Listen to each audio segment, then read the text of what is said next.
ಅಭಿವೃದ್ಧಿ ನಿಗಮದ ಅಧ್ಯಕ್ಷರಾಗಿ ಜಿಲ್ಲೆಗೆ ಮೊದಲ ಸಲ ಆಗಮನ, ಕಾರ್ಯಕರ್ತರಿಂದ ಅಭಿನಂದನೆ ಸಮಾರಂಭ ಮತ್ತು ಗಂಗಾ ಕಲ್ಯಾಣ ಯೋಜನೆಯಡಿ ರೈತರಿಗೆ ಸಾಮಗ್ರಿ ವಿತರಣೆ.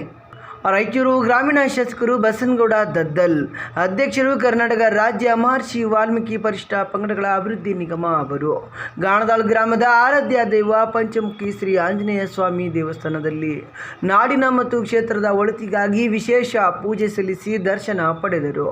ಕರ್ನಾಟಕ ಮಹರ್ಷಿ ವಾಲ್ಮೀಕಿ ಅಭಿವೃದ್ಧಿ ನಿಗಮದ ಅಧ್ಯಕ್ಷರಾಗಿ ಜಿಲ್ಲೆಗೆ ಮೊದಲ ಸಲ ಆಗಮಿಸಿದ ಶಾಸಕರು ಬಸನಗೌಡ ದದ್ದಲ್ ರವರಿಗೆ ಅಭಿನಂದನಾ ಸಮಾರಂಭ ಕಾರ್ಯಕ್ರಮವನ್ನು ನಗರದ ಎಪಿಎಂಸಿ ಭವನದಲ್ಲಿ ಹಮ್ಮಿಕೊಂಡಿದ್ದರು. ಅಭಿನಂದನೆ ಸ್ವೀಕರಿಸಿ ಮಾತನಾಡಿದ ಶಾಸಕರು, ಪಕ್ಷಕ್ಕಿಂತ ದೊಡ್ಡವರು ಯಾರೂ ಇಲ್ಲ. ಮೊದಲು ಪಕ್ಷಕ್ಕಾಗಿ ದುಡಿಯೋಣ. ಪಕ್ಷವು ನನ್ನನ್ನು ಗುರುತಿಸಿದ್ದಕ್ಕೆ ನಾನು 2ನೇ ಅವಧಿಗೆ ಶಾಸಕನಾಗಿ ಆಯ್ಕೆಯಾಗಿದ್ದೇನೆ.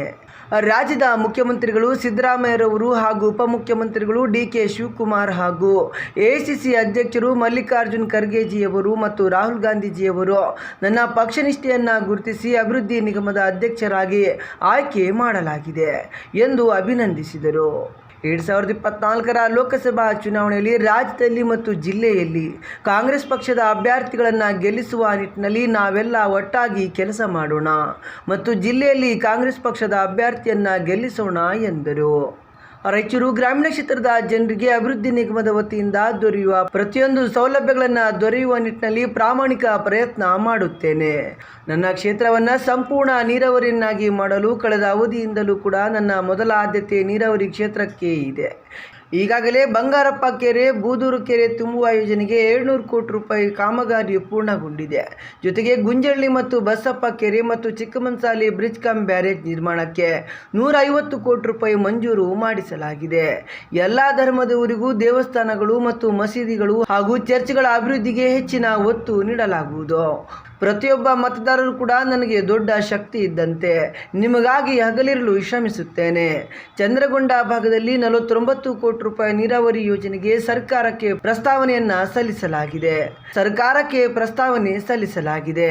ಇದರ ಜೊತೆಗೆ ಇನ್ನು 2 DPRಗಳನ್ನು ಮಾಡಿಸಲಾಗಿದೆ. ವೀರಭದ್ರೇಶ್ವರ ನೀರಾವರಿ ಯೋಜನೆಗೆ 110 ಕೋಟಿ ರೂಪಾಯಿ ಅನುದಾನಕ್ಕಾಗಿ ಸರ್ಕಾರಕ್ಕೆ ಪ್ರಸ್ತಾವನೆಯನ್ನು ಸಲ್ಲಿಸಲಾಗಿದೆ. ಅನುಮೋದನೆ ದೊರೆತರೆ ಮುಂದಿನ ದಿನಗಳಲ್ಲಿ ಈ ಭಾಗವು ಸಂಪೂರ್ಣವಾಗಿ ನೀರಾವರಿಯಾಗುತ್ತದೆ. ಟೀಕೆ ಟಿಪ್ಪಣಿಗಳಿಗೆ ಕಿವಿಗೊಡದೆ ಕ್ಷೇತ್ರದ ಅಭಿವೃದ್ಧಿಗಾಗಿ ಕೊಟ್ಟ ಮಾತಿನಂತೆ ಪ್ರಾಮಾಣಿಕ ಪ್ರಯತ್ನವನ್ನು ಮಾಡುತ್ತೇನೆ ಎಂದರು.